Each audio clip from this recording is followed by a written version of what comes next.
Renungan harian ini diadaptasi dari buku renungan harian Star Bina Warga GKI. Shalom adik-adik, jumpa lagi dalam Renungan Lilin Kecil. Judul renungan hari ini, Doa yang Ringkas. Seperti biasa, Mentari bersama Mama, Papa, dan Kak Bulan melakukan doa bersama di pagi hari. Pagi ini, giliran Mentari yang pimpin doa. Tuhan, kami datang kepadamu dan berdoa seperti biasa ya. Terima kasih Tuhan. Amin. Loh, Mentari, doa apa itu? Doa yang ringkas, Ma.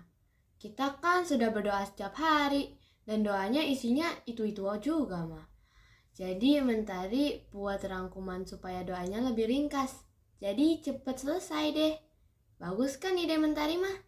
Hehe, siapa dulu dong? Mama, Papa, dan Kak Bulan geleng-geleng kepala mendengar penjelasan Mentari.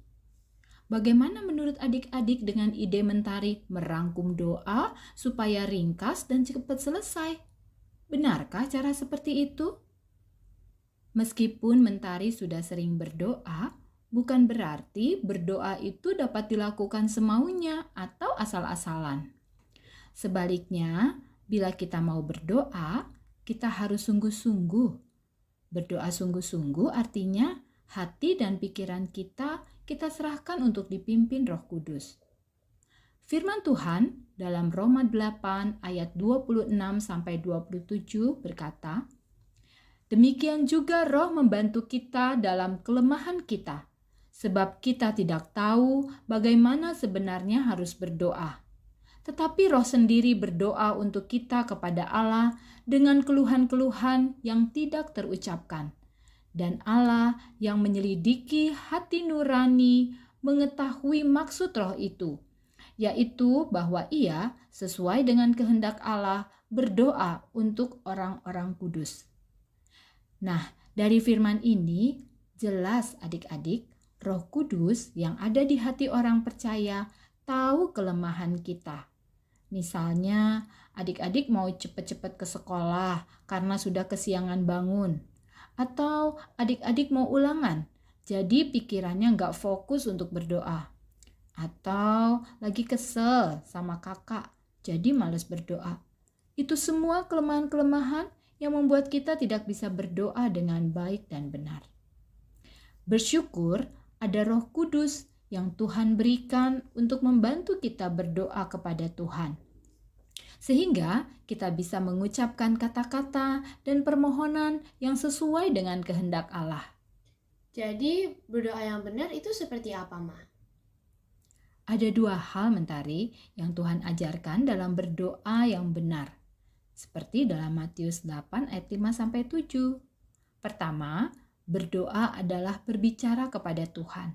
Maka kita harus membangun hubungan yang erat dengan Tuhan Yesus supaya doa kita fokus ditujukan hanya kepada Tuhan. Kedua, berdoa dari hati yang tulus dan jujur dalam pimpinan Roh Kudus, sehingga doa kita sesuai dengan kehendak Tuhan. Kalau Mentari bingung apa yang mau didoakan, Mentari bisa praktekin doa 5 jari yang diajarkan dalam renungan lilin kecil. Mentari masih ingat doa 5 jari? Oh iya, ingat, Ma. Nah, Mentari dan juga adik-adik, bila adik-adik merasa sulit berdoa, mintalah pertolongan Roh Kudus, maka Roh Kudus akan menolong adik-adik. Ingat firman Tuhan hari ini dalam Roma 8 ayat 27. Dan Allah yang menyelidiki hati nurani mengetahui maksud Roh itu, yaitu bahwa Ia sesuai dengan kehendak Allah berdoa untuk orang-orang kudus. Mari kita berdoa.